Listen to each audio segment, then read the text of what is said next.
Hello and welcome to Planet Poetry. I'm Robin Houghton. And I'm Peter Kenny.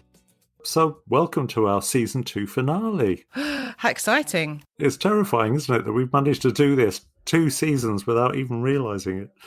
Yeah, well, we're going to be doing a lot of backslapping and self-congratulations later in the episode, aren't we, when we get let loose. In the open air. At a Sussex beauty spot. And we've got an excellent guest for this episode, Fiona Sampson, talking about her brilliant book, Come Down. Yeah, one of her many, many books, a prolific writer and an amazing CV, awe-inspiring. Well, after that massive build-up, perhaps we should hear what Fiona actually had to say to Robin. Here, let's.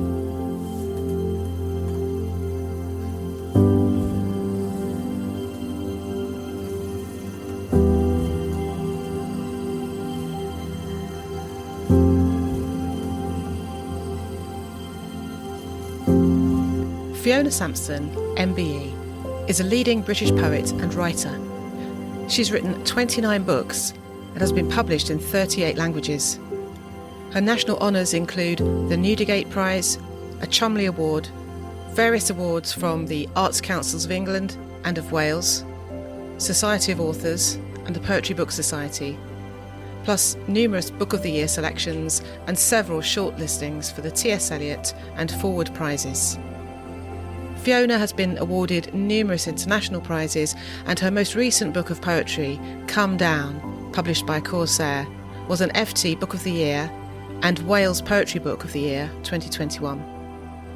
A biographer, critic, librettist and literary translator, from 2005 to 2012, Fiona edited Poetry Review. She's a trustee of the Royal Literary Fund and Emeritus Professor of Poetry, University of Roehampton. Her book, Starlight Wood, Walking Back to the Romantics, from Little Brown, will be published in September 2022. Fiona Sampson, welcome to Planet Poetry. Thank you, Robin. It's a pleasure to be on your planet. We are totally honoured, Peter and I. So thank you. And the main thing we're going to be talking about today is your book, Come Down. What I tend to ask poets when they come on is, first of all, just to read a poem from the book, just to get us in the mood of it, and then we can talk a bit more. So would you like to start with a poem? Yes, Come Down has 2 title poems, a short one and a long one, and don't worry, I'm going to read the short one, which sort of sets the scene. Perhaps I'll tell you the way it sets the scene, which is that it's a book about belonging and trying to belong and not belonging. It's a book about tracing my family, finally, at this advanced stage in my life. Mm-hmm. And they're Australian, so it's an Australia of the mind, because I've never been to Australia. But it's also a book that I wrote about moving to a valley in Herefordshire, which was a very sort of old settlement, and an old house. And that sense of trying to put roots down there in a place where, you know, you are Johnny come lately or Joanna come lately, and all those centuries of predecessors aren't related to you, as indeed it's no one in my life. So, and the great irony is that, of course, we've just moved away from that house. So this book is very strange for me now. So, Come Down. Where a bridge narrows the fast-moving river, 2 movements contrary and conjoined, when water rushes against a stone that hands itself like a passing shadow over the bright river surface, racing away from the shock of self. Come and see stone moon down like memory through water cold enough to drown you. 2 movements crossing over cannot pass, but they do, while sky steps continually out of the river.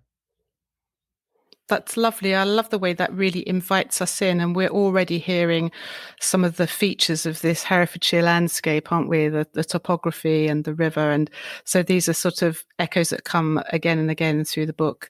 One thing I noticed that I was going to say there is no punctuation. That's not entirely true, though, is it? You do use occasional em dashes or question marks, but you kind of eschew the any kind of commas and full stops.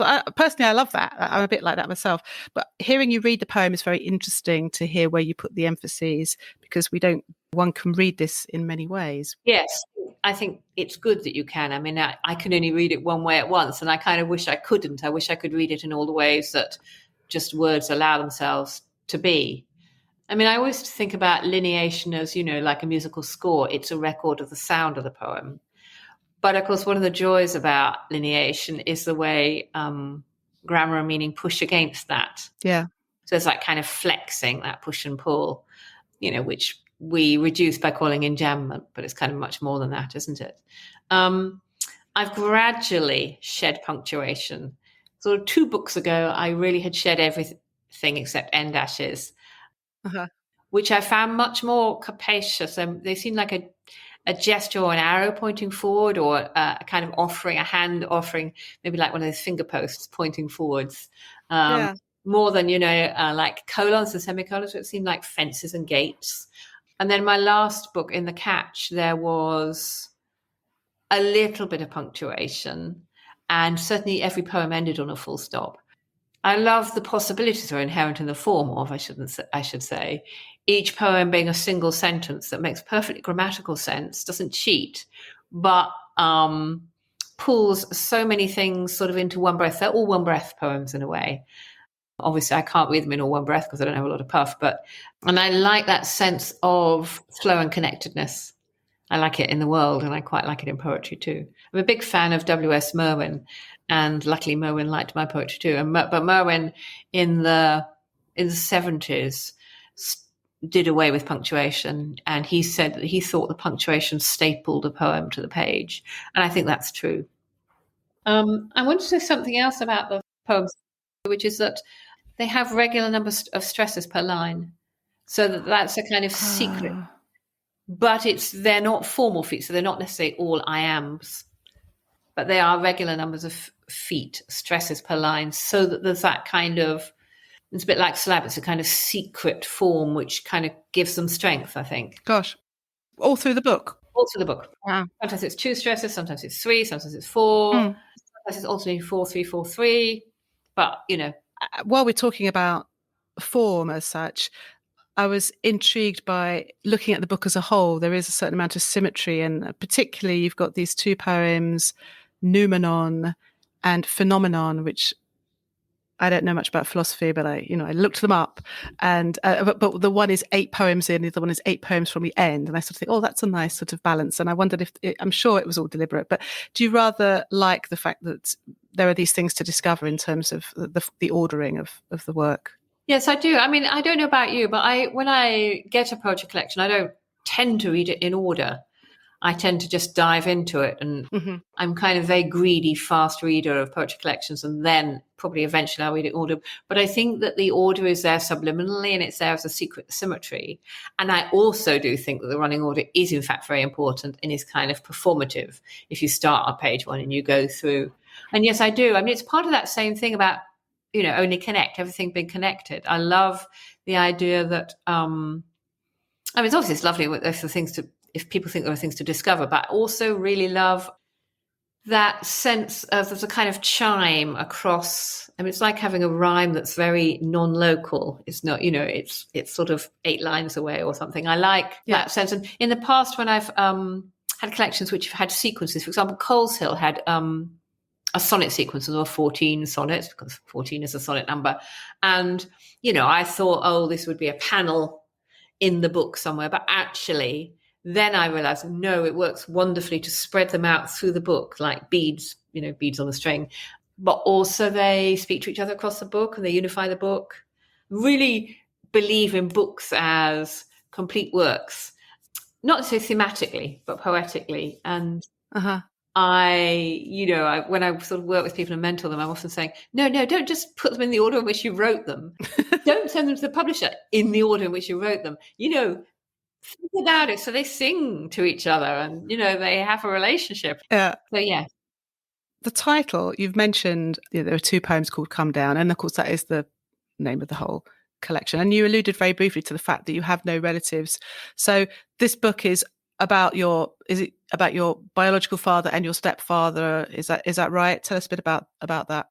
Yes, it's about tap roots. It's about literally coming down into a valley. for me, it has a ghost of, that, let's go down to the river to pray, that it's not a spiritualist, but it's an old, American. Yeah. That sense of coming down into this special space, but also kind of like landing, like a plane. Not that I like flying, but I mean, obviously there is a second sense, or ninth sense, which is it's a bit of a come down. Yeah. But I think that is language isn't innocent and it's not sort of clean, is it?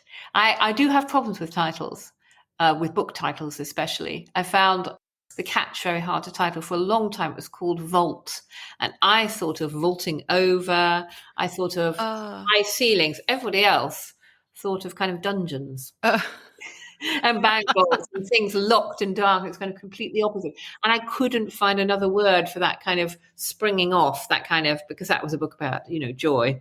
Or rather, it wasn't a book about joy, it was a book full of joy. Yes. So then I went for The Catch because of the sense of trophy, catching something which is somehow, by definition, in the air. You can't really catch something that's rolled along the ground towards you. So yes, Come Down is about, putting down roots. And the two poems in it are about my two fathers, the one I knew and the one I didn't know. So you've put them at either end of the book? Yeah, not at either end, actually. And I actually didn't mean there to be one each. It just came out that way. I don't really know why. And the one from our adoptive father is noticeably elegiac, and he wasn't dead when I wrote it. Interesting. He was in his 90s. So there was a sense of looking forwards to looking back and so on.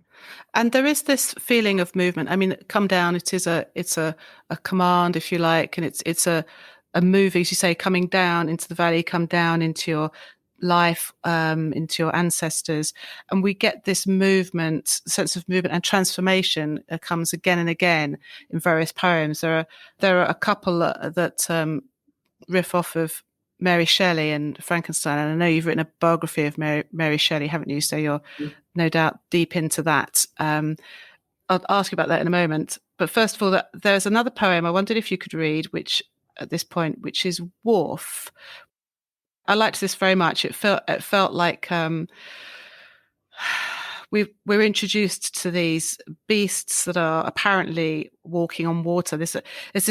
I got the feeling from some of the poems that there are references to scripture and psalmody and liturgical language, and this is one of the poems that I feel has that kind of feeling to it. I don't know if you agree, but thank you very much, Robin. That's a really nice thing to say because, that's definitely a really big influence for me. I mean, four books ago, I wrote a book called Common Prayer, and that iconography. And also, I just love the miraculous in the sort of given world. So, and it is also this really happened. I mean, there is a place, I was going to say near us, near where we used to live, on the River Wye, where in summer the river becomes so low that there's shingle just below the surface of the water. So when the cattle go in to drink, it looks as though they're standing on the water. You see the whole of them reflected underneath, and a reflected sky. It is beautiful and miraculous. Wharf. When cattle stand on water, not afloat, but pausing to graze dark, shining water, they stand gazing, as if this was nothing out of the ordinary, having come down an old slipway to graze, world turned upside down by water, where they alone wait and will wait. Centuries of beast insight come with them to make a meal on the shiny rim of darkness, where clay puggers heaved earth from itself, offering it up naked and ready for the mould, the pattern, the kiln, and the drying rack. That's a wonderful line. Centuries of beast insight come with them. It immediately made me smile. And also this idea of the clay. And then later on, you said about having rhymes or things that figure through the book. And we have another poem later on, don't we, called Earthenware, a sort of a play on Keats' Greek urn. And so this kind of prefigures that in some way.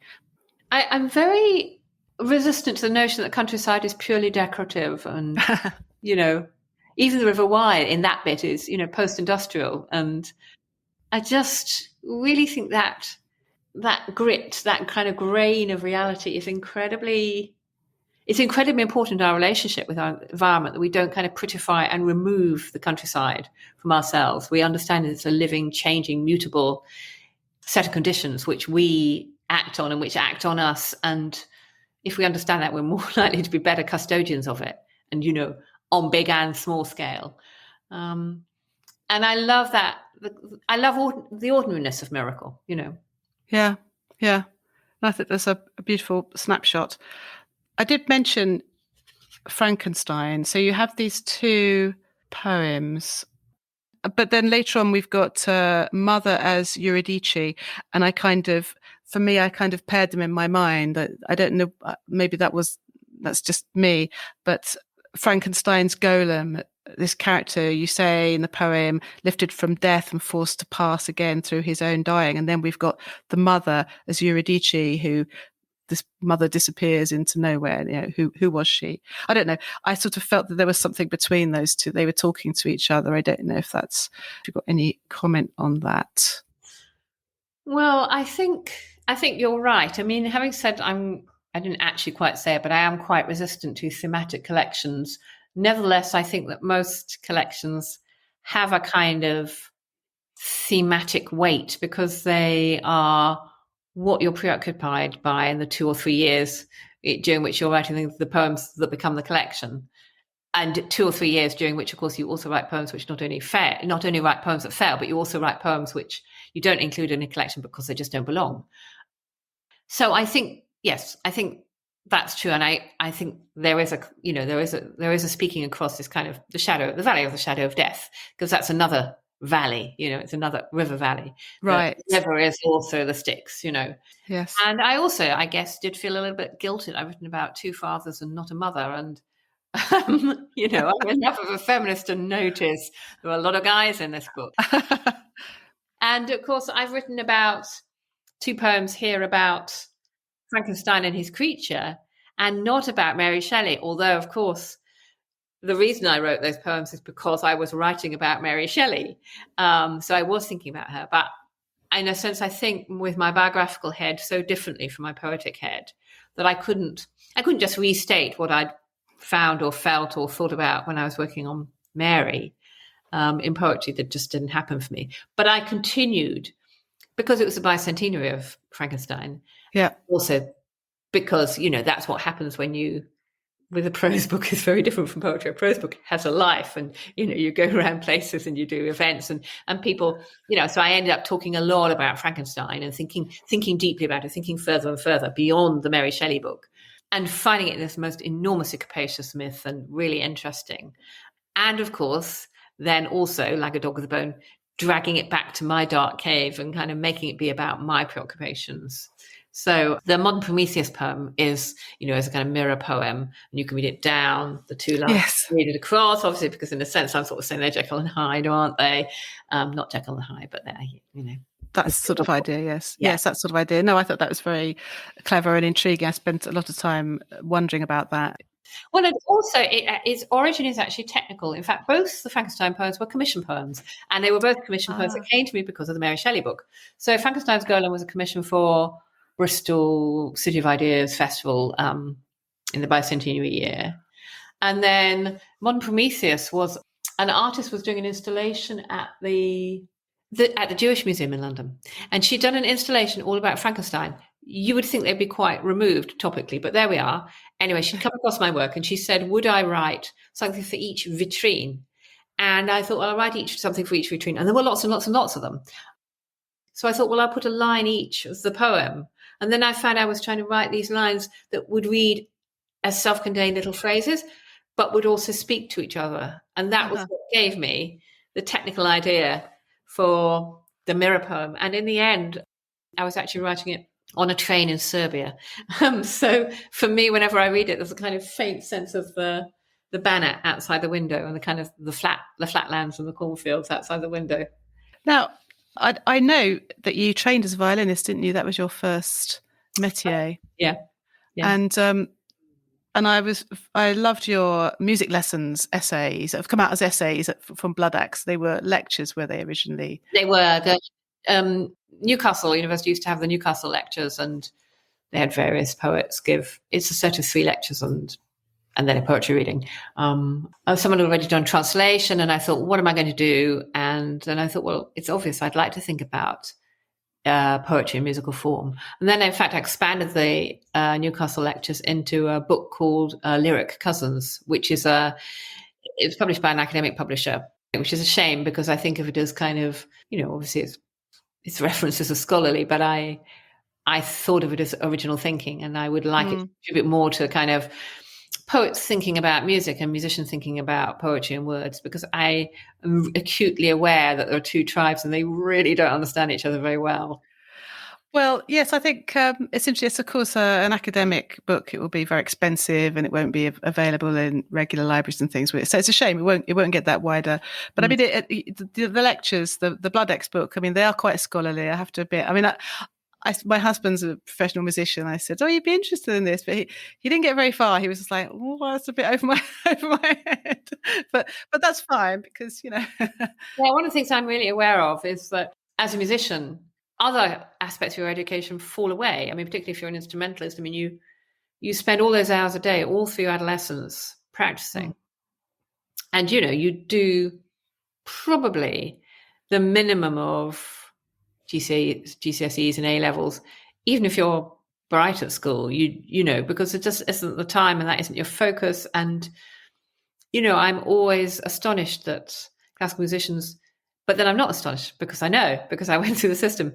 They don't read, they don't talk, particularly they don't talk. I think that's something that's very noticeable for me in the shift from being a musician, being a music, to being a writer, which is a very talky world. So that's an amazing shift that you made. I mean, you get from being a professional violinist to, I'm going to do an MA in PP at Oxford and, become an academic virtually. I mean, that's a huge leap. You must have, what did that take? You must have been, were you very confident, or you just very determined, very ambitious, or, what made you say, I'm going to do it, it's going to happen? I was idealistic and innocent. I had no idea how difficult it would be. I just had no idea. I mean, had I known, I'd never have had the courage to do it. And I gave up the violin before. I didn't go to Oxford until I was 25. So I had a couple of years, 2-3 years really working as a writer, doing community projects and so on. Before that, I got residencies working in health and social care, because when I was a musician, when I was a fiddle player, I was very interested in Council for Music in Hospitals and Live Music Now and all that stuff. I used to be really involved with that. And I am really, really, again, the notion the arts are entertainment for the middle classes. I don't think they are. I think they're the lifeblood of everybody, and people just don't have access to them. And people should have access to them just as they should have access to everything else. Yeah. And I have to say, that definitely was my experience in health and social care. A field I worked in for like 12 years, that people with absolutely no sense of themselves as having any relationship to reading or books or anything or poetry just really get it when it's the real stuff, by which I don't mean my stuff. I mean bringing in, poems. Yeah, extraordinary. And people writing, and it's just nonsense. You need to fob people off with kind of easy read crap. I mean, people they don't get it. They're not into it. After I'd done it for a couple of years, I realised I couldn't articulate. Well, I just felt that this is really close to what art is for, and I realised I couldn't articulate it because I didn't have any education beyond GCSE, because I did 2 A levels, but I did them in a year, and I did them early, and I taught myself one of them. So nobody taught me anything there. And so it was in order to be able to articulate that I went to university. Of course, it didn't help me articulate it, but you were probably already very articulate, and you were just kind of, yeah. Oh, it's amazing anyway. It's an amazing trajectory, and very inspiring. I was going to ask you to read At Last the Rye, and I think what struck me about this, again, it's another example of how you're using repeating certain words in different places. And to use the music analogy, it reminded me of a kind of a fugue, different voices coming in with the same theme in different places. And I started to sort of underline the words that repeated, and then those words alone made their own little mini poem. Maybe I'll work that up after Fiona Sampson. Yeah, I'm a great believer that rhyme, that repetition is a kind of full rhyme, and there's a kind of beautiful unmuffled chime that you get, a real ringing sound. So At last the rye. Here we are, walking in moonlight through fields of rye. We pass through their pale sea in the summer night. 3 of us walking between the bent heads, the feathered napes of holy rye. Where we pass, the field opens. The moon silvers the path ahead of us. 3 of us walking. 1 will carry on and carry on. Long after 2 have called their dogs home, 1 will walk a straight path through the silver fields that do not end. Lovely. And again, with no full stop at the end, it makes it even more, do not end. And then, as you say, we then go into your long poem at the end. When I read this, and I didn't really know I hadn't really got in my head the theme of the book, but it sounded like 3 people. It could have been a couple and 2 grandparents and a child. The child lives on, the parents are gone, or something like that. But I guess this is to do with ancestors and. Actually, it's not. Ah. It is to do with a couple, me, my husband and me. And it's to do with one of my oldest friends who has never, ever sort of coupled up, and who we were walking near his home. Actually, we were literally walking near his home in Kent. And just that sense that, we could peel off and call our dogs off and, back with us and go home. But in a sense, there he is in that long, lonely life path. But also, I love walking through fields. I've got a thing about paths cut through corn. I've written poems about that before. I've got a thing about fields at night, fields, in the half light, in moonlight.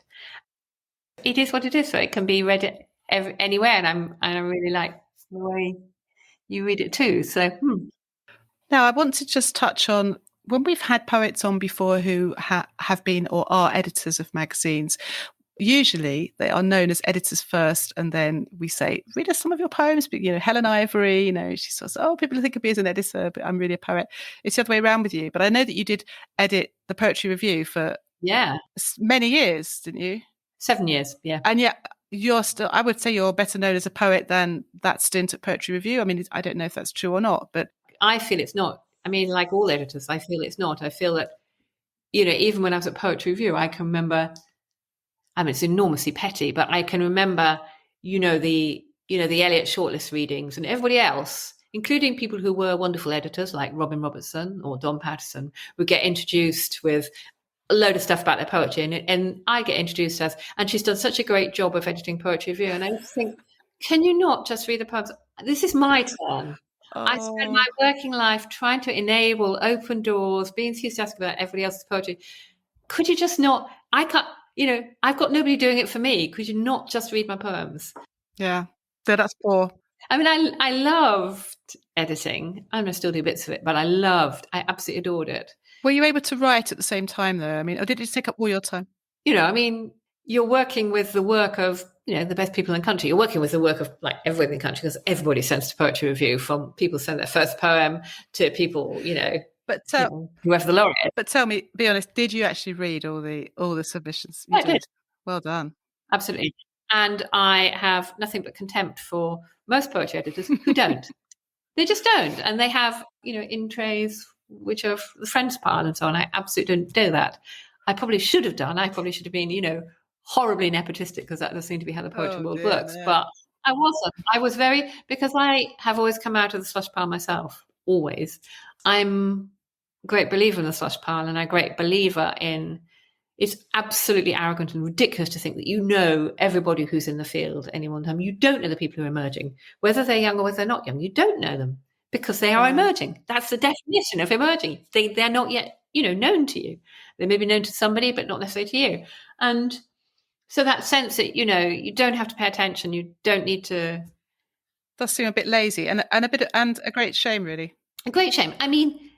It's also the case that when you're experienced at doing it, you can tell very quickly the 80% that isn't good enough for the magazine of record. And you can tell usually very quickly the stuff you're desperate to have in, because it's amazing. The reader's it's just going to blow their minds. The difficult stuff, the stuff that you put aside and you return to, the stuff that you read very slowly and many times and agonize and hold it up. And so people get very frustrated with you. There's the stuff you can't quite make your mind up about. The stuff that there's nothing wrong with it. Yeah, I think I've been on the receiving end of that. But at the same time, I have always encouraged people to multiply submit. I think that's the other side of the. Well, that is interesting, yeah. And then be honest and honourable. When the first place accepts it, then you withdraw it from everywhere else. Because you can always say it's a mistake, and really editors are kind of relieved because they think, oh well, I don't have to say no.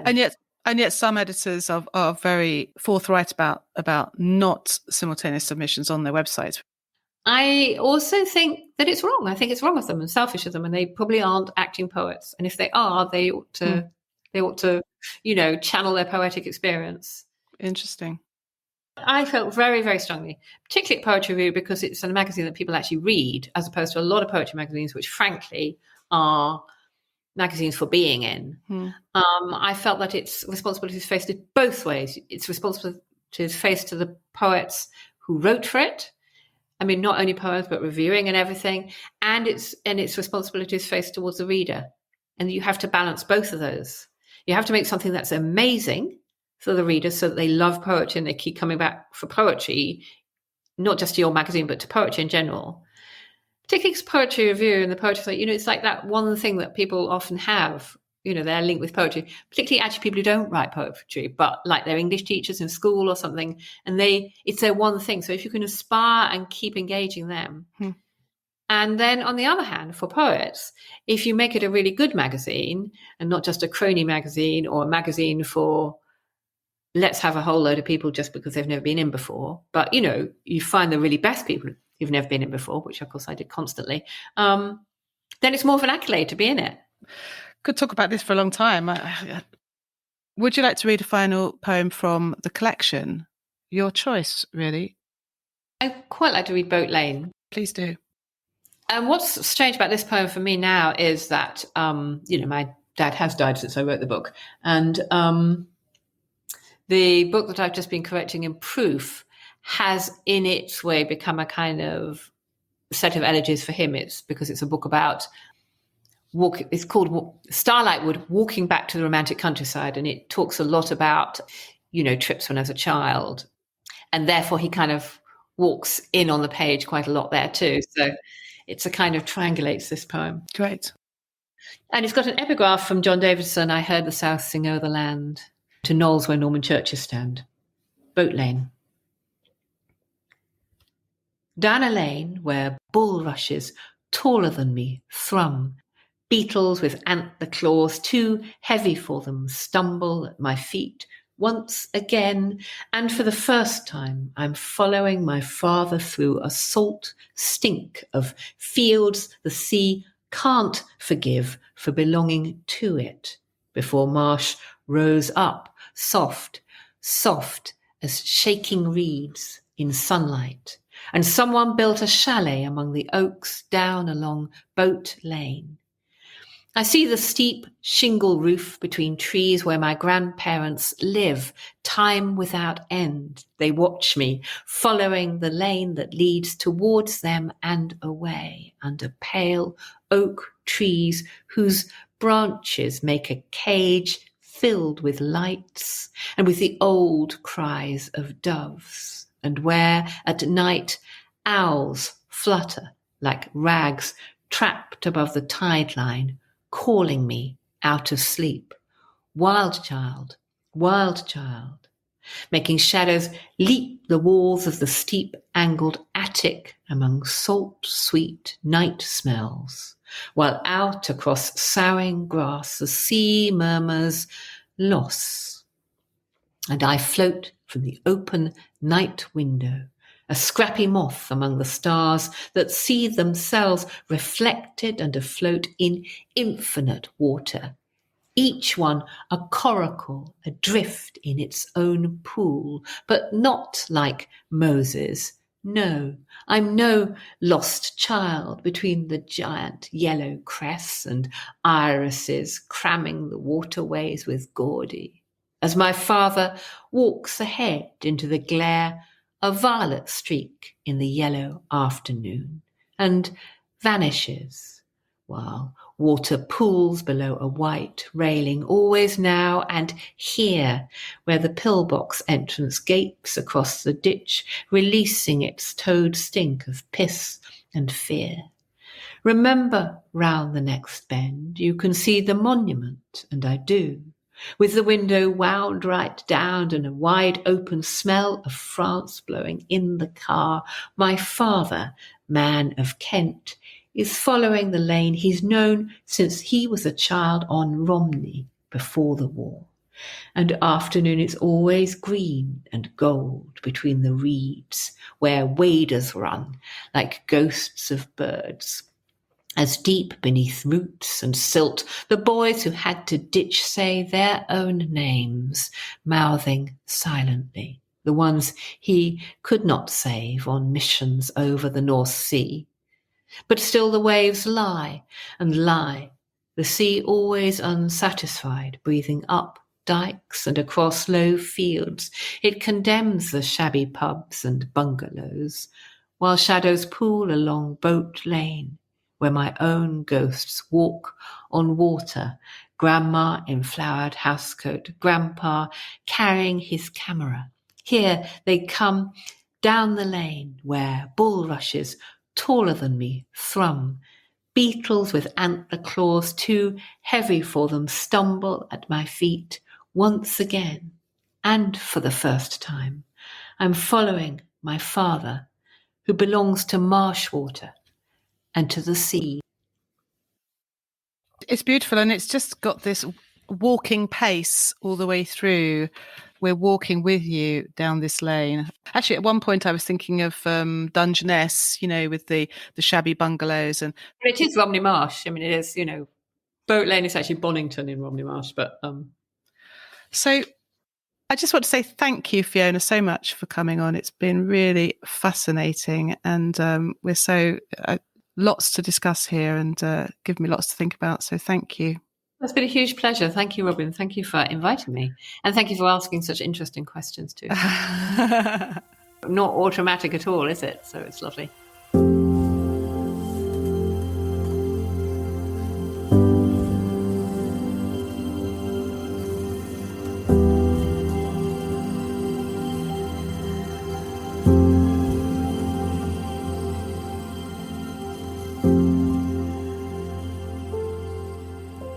Well, a poet with, rooted in music, I always find that really interesting. And actually listening to her read her poems, there was that sense of each word felt like a note that was supposed to be listened to. There was something kind of interesting about the way, her cadence as she read. Yeah. And that idea, she seemed to be quite open to the people reading her poetry in different ways, like this absence of punctuation and so on. Yes, that was refreshing, wasn't it? Yeah, so that seems quite a musical approach to me. Yes, indeed. And the idea of sort of almost a syllabics. After she'd said that all the poems are written in this way with a certain number of 2 or 3 syllables stresses. per yes. I sort of went through and I was trying to see it, and I still struggled with some of the poems. I was thinking, I can't see it here. But I suppose that's part of what she was saying, wasn't it? That you find these things or you don't. So I did like that idea that there was a lot to be discovered. Yeah. When she was talking about books as complete works, not thematically, but poetically, that idea of not particularly liking themed collections, or, they weren't particularly for her, which I yes, thought, because a lot of the work we've looked at over the past couple of years has been that those books have been quite strongly themed. Yeah, it's very common, isn't it? And certainly things that get pushed up for prizes quite often are on a theme.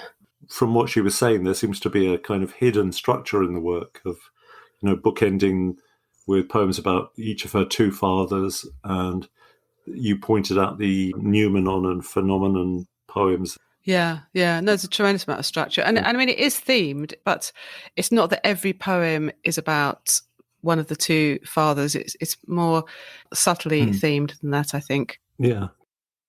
This interested me when Fiona said she had trouble with titles, because I certainly do. Sometimes I feel I've thought of a great title and then there's no poem to go with it. And then sometimes I'm quite happy with the poem, but it's like, can I find a title? So I was fascinated by how she'd struggled with her previous collection, The Catch, and this one, Come Down, has got so many different connotations to it. But are titles something that you struggle with, Peter, or are you a title man? No, I usually get titles quite quickly, whether they're good or not is for other people to say. But sometimes I have the title long before I've written something. But I've had the title of a short story since I was in my 20s. Oh, really? The Man Who Juggled with Lemons. Oh, you've given it away now. It's out there. Someone else is going to have it. Yeah, no. After 40 years of trying to write The Man Who Juggled with Lemons, I've given up. But That's pretty determined. Like, I'm going to write this damn story. Anyway, I'm interested by those people that do actually have the titles first and then kind of create a poem to answer it. But I'm very reassured that Fiona is kind of uncertain about what to call things. It's like we were talking about the prelude last episode and how that had lots of different names as it was going on. And also the T.S. Eliot, The Wasteland. What was it? He does the police in different voices. Why is that so funny? I don't know. It's got this sort of Monty Python-esque feel to it, hasn't it? At the risk of repeating myself, I really like what she said about repetitions being a kind of full rhyme. I think we often try and instinctively steer clear of repetitions just because he's used the same word twice. But yeah, well, sometimes there's that thing, isn't there, of you've used a word twice without realising it. But if it's a deliberate thing, that's fine. But if it looks accidental, then that's when it's an issue, really, isn't it? I mean, Yeats used to repeat things without any shred of appearing to worry about it. And there was that idea of being spell-like, just kind of murmuring the same thing. Yes. Incantation type thing. So I quite, she seemed to have quite a open approach to the kind of internal structure. Yes, and also she was talking as well about repeating certain things through the book, wasn't she? So within, not just within a poem, but through the book. And I remember that particularly when we interviewed Inwar Ellams about his book, The Actual, that he had a nice kind of chain effect where a word would appear that you had just read a couple of poems ago, quite subtle because it would only be like one word sometimes and not a theme or anything. But if you read the book sequentially, then those things do pop out in a sort of pleasing manner. I did like the poems that she was reading. At Last, the Rye, that was a beautiful poem. And that Boat Lane, it's got that kind of romantic exploring of landscape that was also populated by memories of her generations of, her grandparents and her father, and these people walking into memory and the sea. She says the sea is always unsatisfied, or the sea always unsatisfied. And that sense of the sea wanting to wash away those memories in a way, some kind of elemental push and pull. And I like that my father belongs to the marsh water and the sea.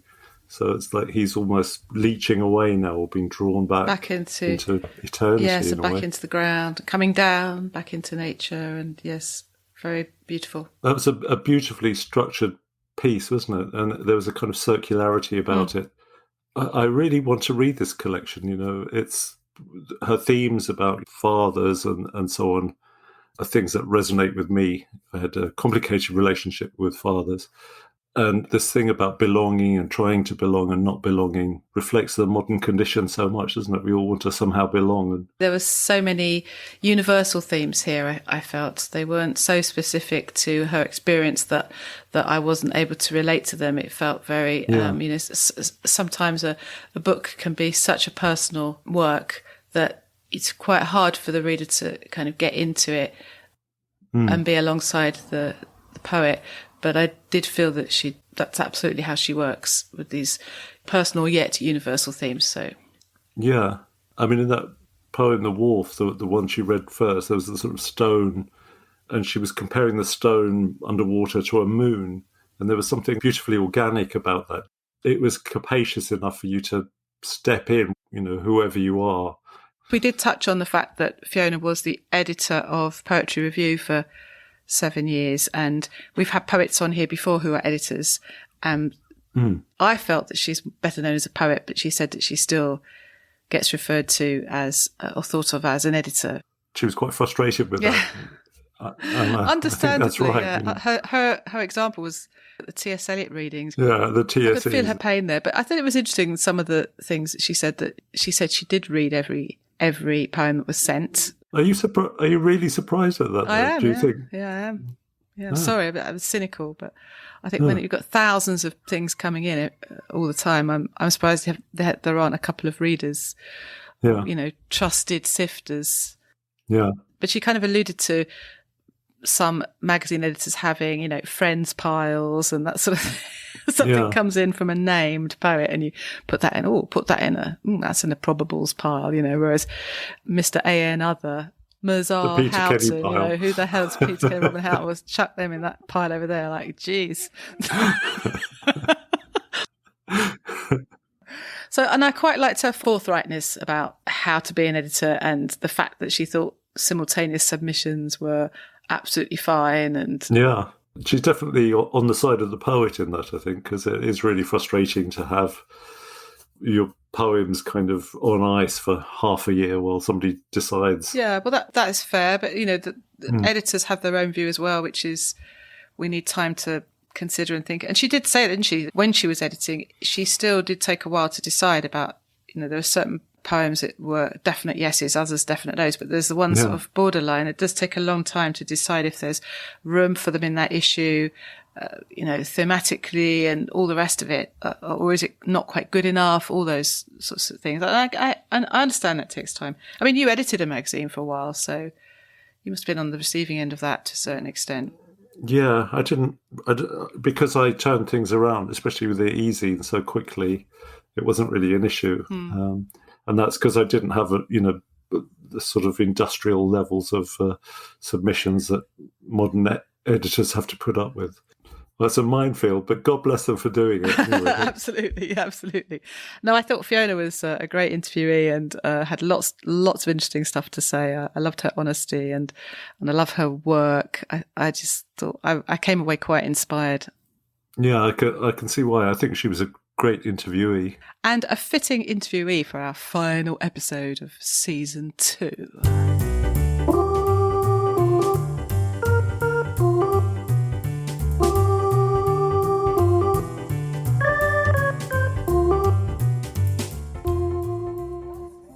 So, Peter, where on earth are we? We appear to be on the top of Beachy Head. The sea is all before us, the sun sparkling on the sea. Distant Brighton, Seaford Head, and the Rampion wind farm. We're on top of the world, aren't we? Because there's sea, a 180-degree view of the sea.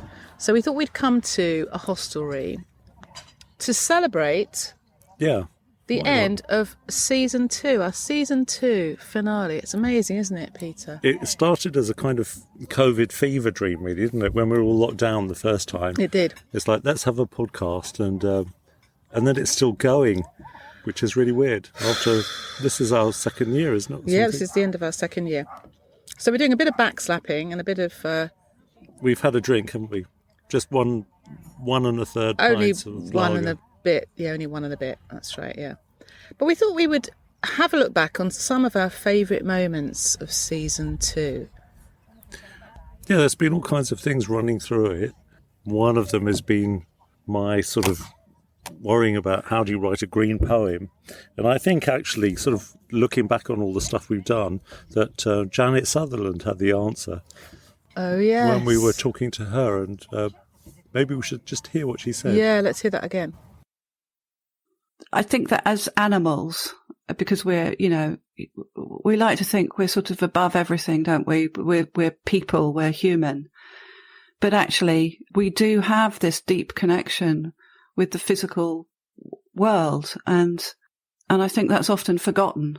And so one of the things that we can do is to remember that deep connection. And I suppose that's part of what I'm trying to do, is try to remember it. When in the spring you have, or I have, a sort of physical urge to plant things. I have to plant seeds every spring. I've got an allotment, but it's like a physical imperative. I've got to put seeds in, and I think we need to listen to that, to remember that the health of the earth is very, very important. I think we all need to have our hands in earth, really. Yeah. If you know what I mean. Yes. I love what Janet has to say about, putting your hands in the earth, and I've been doing a bit of that myself recently in the garden, trying to get it ready for a garden party. Not quite the same as going down the allotment, and although we do grow courgettes and beans in our garden on a small scale. Yeah. No, there is something about putting your hands in the earth that's really grounding. Yeah. But I mean, as a person that was brought up on a farm, she's kind of been doing that most of her life, I Indeed. expect, or at least have had the knowledge of having done that as a child. Yeah, very much so. But I like the way she, that whole green poetry. It wasn't like, I'm a green poet. She's just a kind of poet that's grounded in the real world, in the natural world. That's what inspires her. That's what gets her writing, and it's that's something we've talked about with lots of poets, isn't it? What gets them writing? What gets them over any kind of a block? What inspires them to sort of lift their game? And I remember Kim Adenizio in the season opener.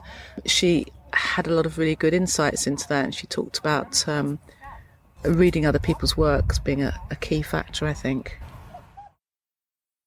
Reading is so often the trigger for something to happen. I look for those writers too that sort of trigger me and wake me up to language and get my writing going in some way, because I spend a lot of time, like every writer, beating my head against the wall and going nowhere and writing a lot of garbage and feeling like I can't write and, all those things that we all feel. And reading is really the answer for me, to read someone whose language inspires me and wakes me up to some possibility or some idea or some, so that's pretty important to me. Like Dennis Johnson is a writer who's, wonderful prose writer who, if I'm writing prose, I will read his sentences and mine will become mysteriously just some fraction of a percentage better just by reading him and taking that in. But he's also a wonderful poet.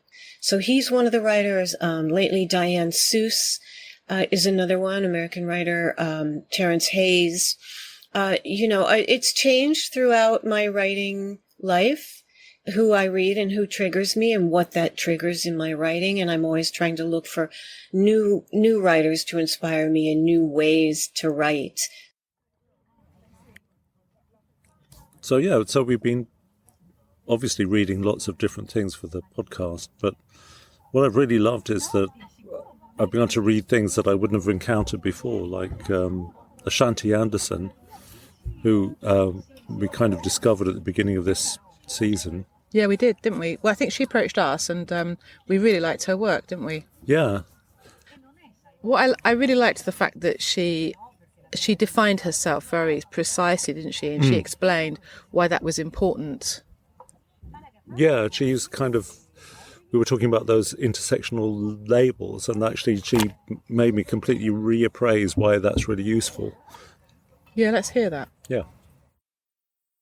Particularly as a Black American who has no documentation of my family or my origins beyond maybe 3 generations, I'm also putting it out there as sort of building my own legacy, so to speak. Like I noticed, in the introduction, and I introduced myself that way as well, as a Black, queer, disabled poet. And that's because I want people to be able to find me. Generations down the line, I want for other Black folks or other queer folks or other disabled folks or other Black, queer, disabled folks to be able to say, like, oh, look at Ashanti. Like, this was a person who was doing this in 2021. Should we go for the crisps? We're currently under siege by a load of flying ants. I can see about 20 of them all just creeping on our little bench. I feel them all over my shoulders and my neck. Ugh, it's horrible. It's everything that's bad about ants plus wings. Oh, so we're carrying on regardless because we're professionals or something. Anyway, what were we talking about? Poetry, probably. Perhaps they're poetry-loving ants. I loved that segment we just played from Ashanti. She was such a good interviewee. Yeah, she's great. I really hope that she does well. She's. I thought she, up and coming. Yeah, and just interesting kind of use of imagery, really strong and unusual. Yeah, yeah. Now, one theme that has cropped up several times over the season has been translation, poetry in translation. Yeah. And I was really pleased to interview Sasha Dugdale.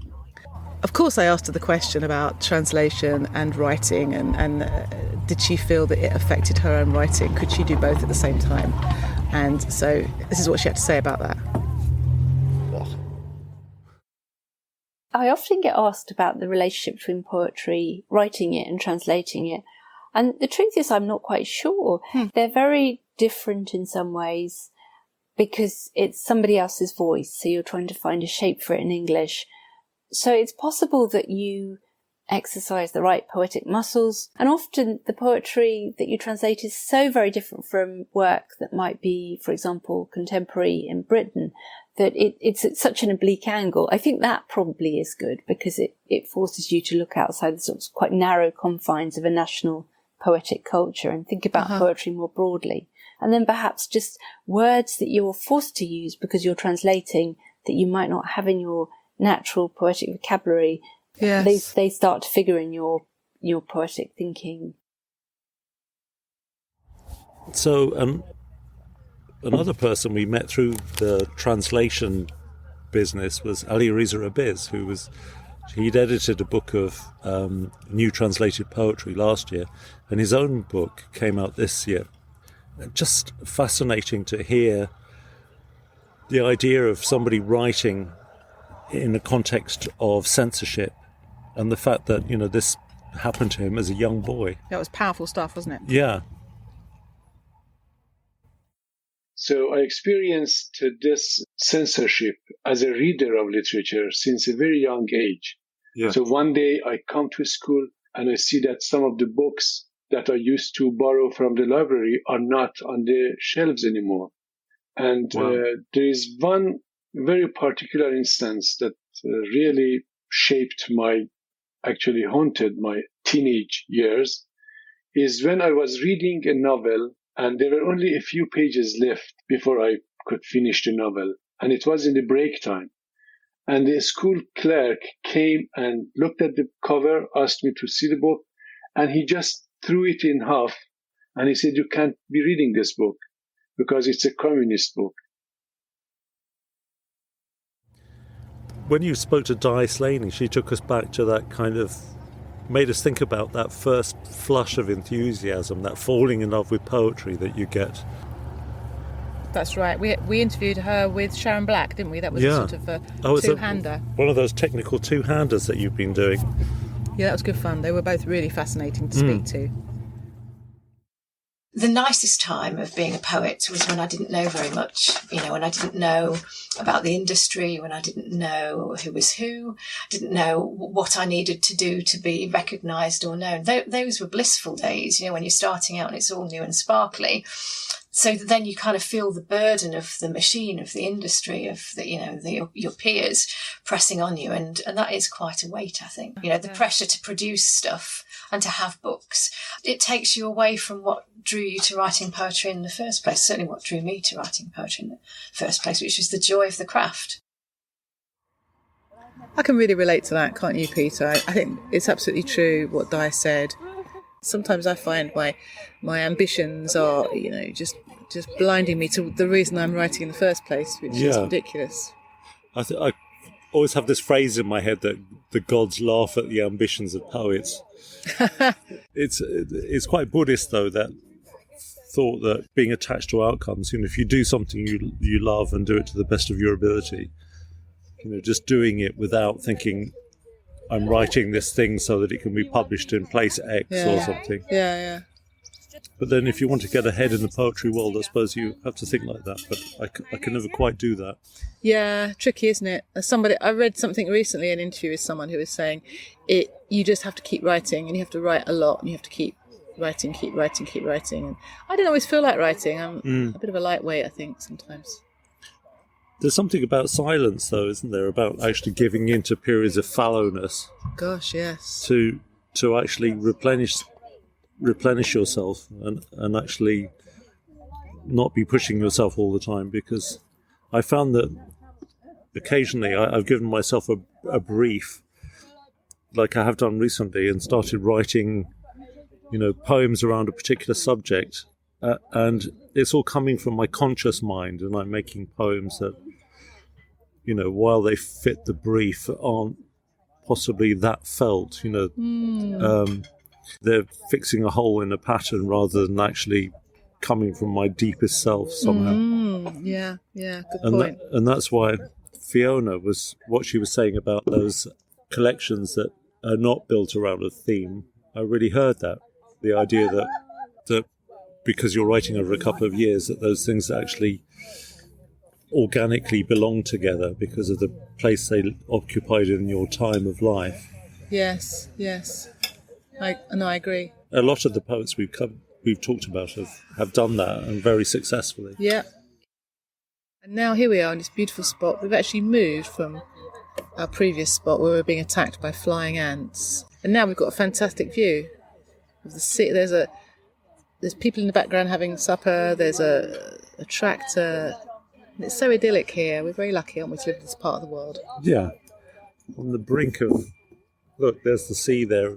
The whole outside world, the whole planet of poetry is just over the horizon. It's just over the horizon, that's right. And we're going to take a lovely summer break. We'll be back in, September or October. One of those, yeah. One of the three. We'll be full of enthusiasm and sparkling new guests. We will, and we hope you have a lovely summer. And please come and listen to us again in the autumn. Yeah.